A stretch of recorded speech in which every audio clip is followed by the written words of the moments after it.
മനുഷ്യത്വത്തിൻ്റെ നീരുറവ ഒരു കാലത്തും പറ്റുന്നില്ല. സഹജീവികളെ സഹായിക്കാൻ ഓരോ മനുഷ്യനും സന്നദ്ധരാണ്. നന്മയുള്ള മനസ്സുകളാൽ അർഹരിലേക്ക് കനിവിൻ്റെ ഓർമ്മകൾ നിർഗളിച്ചുകൊണ്ടിരിക്കും. മനുഷ്യരാശിക്കുള്ള സേവനമാണ് ജീവിതത്തിലെ ഏറ്റവും നല്ല പ്രവൃത്തി. ദയാവായ്പകളില്ലാതെ മറ്റുള്ളവരുടെ പ്രയാസം കണ്ടറിയാത്ത ജീവിതം അർത്ഥശൂന്യമാണ്. അത്തരത്തിലുള്ളൊരു ചെറിയ കഥയാണിത്. ഗ്രാമവീതിയിലെ വിളക്കുകാലിൽ ഒരു ബോർഡ് പ്രത്യക്ഷപ്പെട്ടിരിക്കുന്നു. അതിൽ എന്താണ് എഴുതിയിരിക്കുന്നത് അറിയാനുള്ള ആകാംക്ഷയോടെയാണ് അയാൾ അതിനടുത്ത് ചെന്ന് നോക്കിയത്. അതിലിങ്ങനെ കുറിച്ചിരിക്കുന്നു: എനിക്ക് കാഴ്ചശക്തി കുറവാണ്. ഈ വഴിയിലെവിടെയോ എൻ്റെ $1 കളഞ്ഞു പോയിട്ടുണ്ട്. നിങ്ങൾക്ക് ആർക്കെങ്കിലും കിട്ടുകയാണെങ്കിൽ ഈ വിലാസത്തിലുള്ള എനിക്ക് എത്തിച്ചേരുവാൻ സന്മനസ്സുണ്ടാവട്ടെ എന്ന് പ്രാർത്ഥിക്കുന്നു. കൗതുകം തോന്നി ആ വ്യക്തിയെ ഒന്ന് കാണണമെന്ന് അയാൾ തീരുമാനിച്ചു.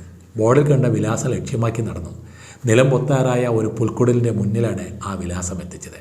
കുടിലിനുള്ളിൽ അവശയായ ഒരു വൃദ്ധ ഇരിക്കുന്നത് കണ്ടു.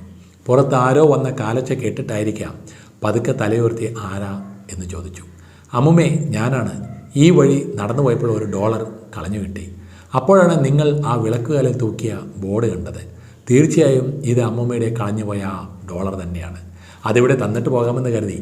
അത് പറഞ്ഞപ്പോൾ അവരുടെ കണ്ണുകൾ നിറഞ്ഞൊഴുകി. അമ്മുമ്മ പറഞ്ഞു, ഇപ്പോൾ തന്നെ ഒരു 50-ലധികം പേർ നിങ്ങളെപ്പോലെ ഇവിടെ വന്നു. വഴിയിൽ നിന്ന് $1 കളഞ്ഞു കിട്ടിയിരിക്കുന്നുവെന്നും അത് നിങ്ങളുടേതാണെന്നും പറഞ്ഞുകൊണ്ട് അത് എന്നെ ഏൽപ്പിച്ചു പോയിക്കൊണ്ടിരിക്കുന്നു. ഒരു വിളക്കുകാലിൽ ഞാൻ ഒരു ബോർഡും എഴുതി തൂക്കിയിട്ടില്ല. എനിക്കാണെങ്കിൽ ഇവിടം വിട്ട് നടന്നു പോകാനും കഴിയില്ല. മാത്രമല്ല എഴുത്തും വായനയും അറിയുമില്ല. കുഴപ്പമില്ല അമ്മമ്മേ, ഇത് വച്ചോളൂ എന്ന് പറഞ്ഞ് അയാൾ കയ്യിലെടുത്ത് വെച്ച $1 അവരുടെ കയ്യിൽ പിടിപ്പിച്ചു. അമ്മമ്മ പറഞ്ഞു, താങ്കൾ പോകുന്ന വഴിക്ക് ആ ബോർഡ് അവിടെ നിന്ന് എടുത്തു മാറ്റിയേക്കും. ഇവിടെ വന്നവരോടൊക്കെ ഞാനത് മാറ്റാൻ പറഞ്ഞിരുന്നു. എന്നിട്ടും ആളുകൾ $1മായി ഇവിടെ വന്നുകൊണ്ടിരിക്കുന്നു. അമ്മമ്മയുടെ യാത്ര പറഞ്ഞ് അയാൾ ഇറങ്ങി നടന്നു. കുറച്ചു ദൂരം പിന്നിട്ടതേയുള്ളൂ. എതിരെ ഒരാൾ നടന്നു വരുന്നു. എക്സ്ക്യൂസ് മീ സർ, ഈ വിലാസം അറിയാമോ? എനിക്ക് ഈ വ്യക്തിയെ കാണണമായിരുന്നു. അവരുടെ നഷ്ടപ്പെട്ട $1 എനിക്ക് വഴിയരികിൽ നിന്ന് കിട്ടിയിരിക്കുന്നു. അതവരെ ഏൽപ്പിക്കാനാണ്. അയാൾ കുടിലിന് നേരെ വിരൽ ചൂണ്ടി. അദ്ദേഹം ആ കുടിൽ ലക്ഷ്യമാക്കി പോകുന്നത് നോക്കിയിരിക്കെ ഇപ്പോൾ അയാളുടെ കണ്ണുകളാണ് സജലങ്ങളായത്.